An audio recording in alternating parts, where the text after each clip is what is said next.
Hello Dad, Merry Christmas. I've put together this little video essay to show you all the genius things in the film Jaws. Particularly, what I really want to go through is all the clever details Spielberg puts in to make Chief Brody a really relatable character and one that we can really connect with on the story. He's not really your typical Hollywood hero. You know, in the morning he's groggy and he's stiff and he's slow to get up. He hates the smell of dead fish and he gets kind of seasick on a boat. He's too scared to go on a boat without a life jacket. In fact, he actually gets scared quite a lot during the film. What for? Will you go to the end of the pulpit, please? What? Will you please go to the end of the pulpit? What for? I need to have something in the foreground to give it some scale. Foreground my ass!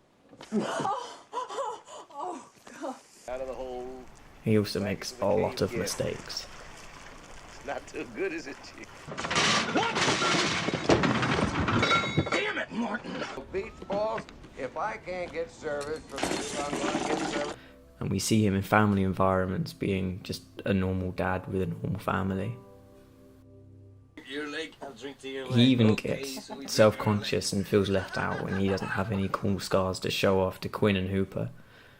I mean, he's really real as a character, but it's not just what he does and what happens to him that make him such a strong character. It is also brilliant filmmaking that brings us into his mind throughout the film, making us see it from his perspective. Take this scene for example.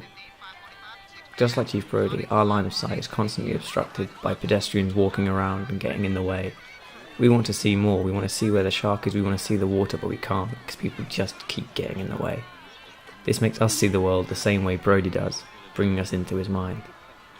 Similarly, in this scene, where we're supposed to be paying attention to the man, our eyes are drawn over to the sea and see the girl in distress. We want to know what's going on just like Brody does, meaning by the end of it, we actually have no idea what that bloke just said, just like Chief Brody. Contrast that then to this scene, where Chief Brody gives his undivided attention to Alex's mother. This is done through very few cuts, long takes, strong eye contact and dominant frame placing, as well as little movement in the background and foreground. This allows us and Brody to focus only on Alex's mother. But still, my boy is dead now. There's nothing you can do about it.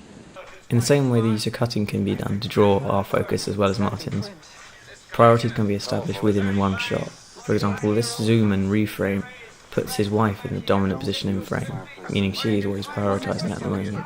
The work is in the background and she is in foreground. When they hug, she even completely blocks out the work in the background and we ignore Quinn as he calls out for Brody.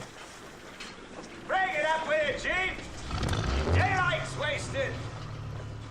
This scene puts his wife at the front of our attention, as she was his, and it culminates at the end when he gets on the boat with one touching little look back. Good for this vicinity. All right, Commissioner, fasten your safety belt. Objects in frame are not the only way Spielberg makes us empathise with Brody. In this scene here, he uses character blocking and placement to make us feel the way he feels. Like when he is put on the spot in front of everyone, he is put right into the corner of the frame and all eyes are on him, making him feel cornered and trapped by people, meaning we see what he feels.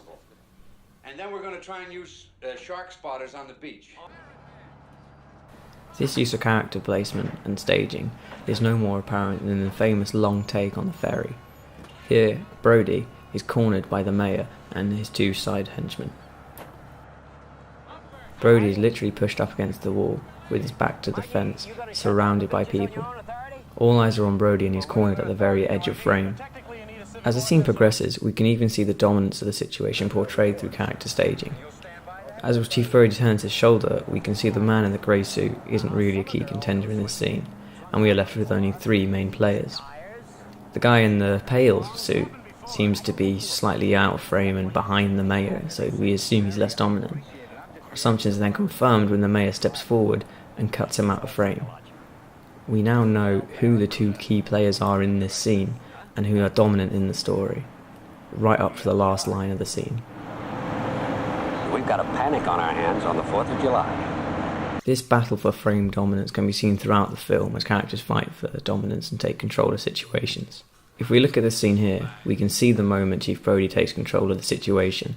The camera moves in and his eye line is raised above that of his wife, meaning he is dominant in frame just as he takes control. Like to New York? No. Home here.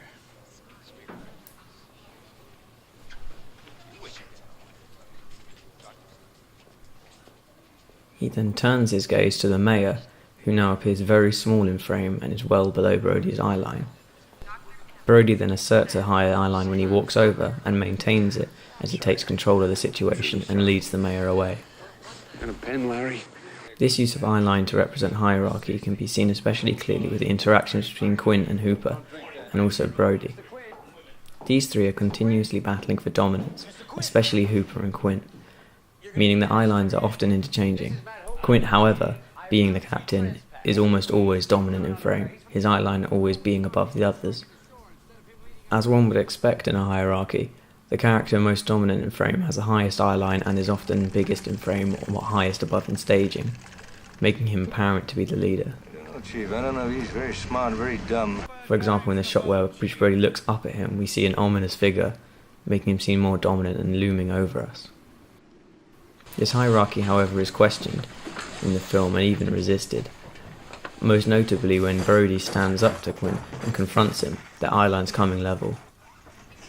Excuse me, Chief. That's great! That's just great! Now where the hell are we, huh? These are the advanced techniques and methods used by Spielberg to really bring us into the story and connect with Brody as a character. This is one of the reasons Jaws is the great film that it is. I hope you enjoyed this video and found it interesting. Merry Christmas, Dad.